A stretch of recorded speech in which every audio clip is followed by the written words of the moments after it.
안녕하세요. 1학 여칠목장의 김다인 권찰입니다. 구원받아 귀한 관증의 자리로 설게 하신 하나님께 먼저 감사와 영광을 올려드립니다. 저는 모태신앙입니다. 독실한 부모님 밑에서 새벽 기도에 갔다가 등교하고 부흥회에서 엄마 무릎을 베고 자다가 주여 삼창 소리에 깜짝 놀라서 깨는 어린 시절을 보냈습니다. 식탁 위에 놓여있는 요절 카드를 한 장씩 읽고 외우는 것은 당연한 하루 일과였습니다. 한창 사춘기 시절인 고등학교 때 다니던 교회가 분열되면서 저의 신앙은 무너지기 시작했습니다. 나도 이제 곧 성인이니 종교의 자유를 가져야겠다 생각했고 몇 년 후 취업하면서 주일에도 출근을 한다는 핑계로 교회에서 점점 멀어졌습니다. 그렇게 20대의 대부분을 불신자와 다름없이 살다가 20대 후반에 다시 교회를 다니시기 시작했고 신앙을 회복했다 생각했습니다. 교회에 헌신하고 열심히 성경적 지식을 배웠지만 여전히 교회 안에서 쉽게 상처받았고 불신자였던 남편을 만나면서 또다시 흔들렸습니다. 저와의 결혼으로 교회를 다니게 된 남편과 구원을 받지 못한 상태의 저는 썬데이 크리스천보다도 못한 생활을 하다가 인천으로 이사왔고 성산교회와 고광종 목사님을 만나게 되었습니다. 성산교회에 등록하고도 1년간 육아와 일을 핑계로 예배에 빠지는 일이 많았고 정을 붙이지 못하고 겉도는 생활을 하고 있다가 구원 상담이 무엇인지도 모른 채 구원 상담을 받게 되었습니다. 하나님이 예수님을 이 땅에 보내시어 우리 죄를 대속하신 것, 당연히 믿는 기본적인 내용이라 생각했습니다. 그런데 여전히 저는 내가 죄인이라 생각하고 있었고 죽음 이유를 생각하면 두렵고 심판이 날 기다리고 있다고 생각했습니다. 이 예수를 하나님이 그의 피로 인하여 믿음으로 말미암는 화목제물로 세우셨으니 이는 하나님께서 길이 참으시는 중에 전에 지은 죄를 간과하심으로 자기의 의로우심을 나타내려 하심이니 로마서 3장 25절 말씀. 그러므로 이제 예수 그리스도 안에 있는 자에게는 결코 정죄함이 없나니 이는 그리스도 예수 안에 있는 생명의 성령의 법이 죄와 사망의 법에서 너를 해방하였음이라. 로마서 8장 1절 2절 말씀. 내가 진실로 진실로 너희에게 이르노니 내 말을 듣고 또 나 보내신 이를 믿는 자는 영생을 얻었고 심판에 이르지 아니하나니 사망에서 생명으로 옮겼느니라.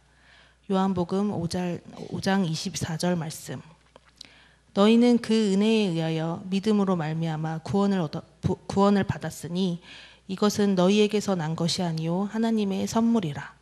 행위에서 난 것이 아니니 이는 누구든지 자랑하지 못하게 함이라. 에베소서 2장 8절 9절 말씀.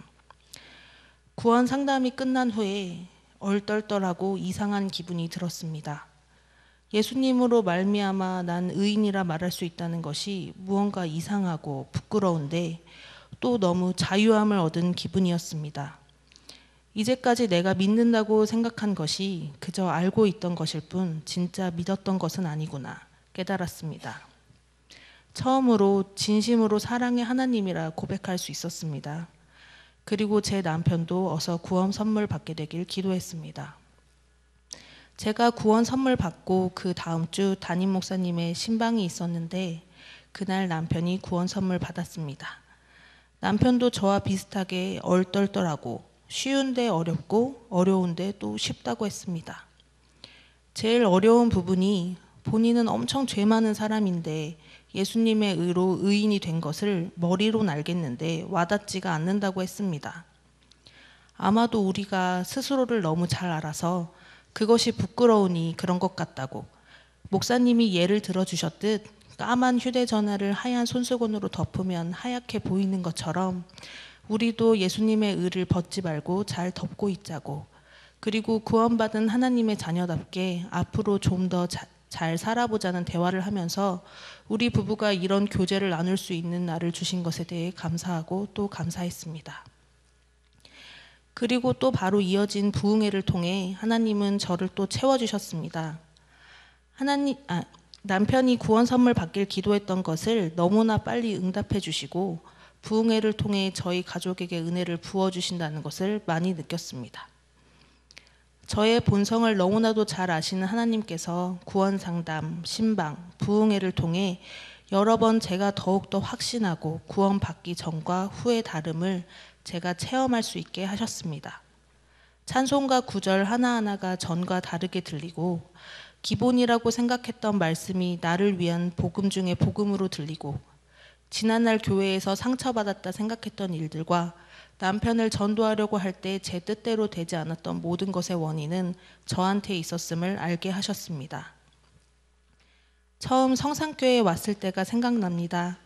쌍둥이 임신 만삭의 몸으로 등록해서 출산과 육아로 몇 달 만에 예배를 드리는데 그마저도 모자실에서 아이들과 함께 드리다 보니 목사님의 말씀은 잘 들리지도 않고 드문드문 들리는 것은 목사님의 화내시는 듯한 강한 말투와 이단에 관한 내용이었습니다.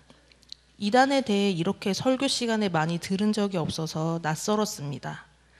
매주 다른 본문이지만 결론은 똑같다고 생각했습니다. 구원의 확신이 없는 제 마음엔 복음이 잘 들리지 않았던 것이죠. 하지만 이제는 화내시는 것이 아니라 답답하신 거구나. 알고 보면 아주 쉬운 것을 믿지 못해 방황하는 영혼을 한 명이라도 더 구원의 길로 인도하시려고 어떻게든 쉽게 풀어 전해주시는구나 알게 되었고 매번 같은 내용이라 생각했던 말씀은 듣고 들어도 좋고 감사한 복음의 말씀이 되었습니다. 목사님께서 아이들을 손주처럼 예뻐하시는 모습, 성도들과 교제하고 따뜻한 농담과 웃음으로 편하게 대해주시는 모습들을 보며 고광종 목사님 그리고 성산교회 만나게 하신 하나님께 감사드립니다. 또한 교회와 공동체에 적응하지 못하고 겉돌던 저희 부부를 인내와 섬김으로 이끌어주신 장상혁 이정아 목사님께도 감사드립니다. 매사에 미지근한 태도로 임한 저희 부부에게 보여주신 모습들 감사하고 저희도 닮아가도록 노력하겠습니다. 2019년 올해가 저에게는 정말 잊지 못할 해가 될 것 같습니다. 이제 거듭남으로 다시 태어났으니 다가오는 2020년에는 받을 은혜를 더욱 기대하며 목장 예배와 제자대 수강으로 신앙이 계속 성장하길 바랍니다. 성장한 모습으로 제가 받은 은혜와 섬김을 또 다른 영혼을 섬기고 구령하는 데 쓰임받을 수 있길 기도합니다. 또한 하나님 중심, 말씀 중심, 예배 중심의 구원받은 하나님의 자녀에 걸맞는 삶을 살도록 노력하고 단단한 믿음의 가정을 이루어 자녀에게 좋은 본보기가 되는 부모가 되자 다짐해 봅니다. 감사합니다.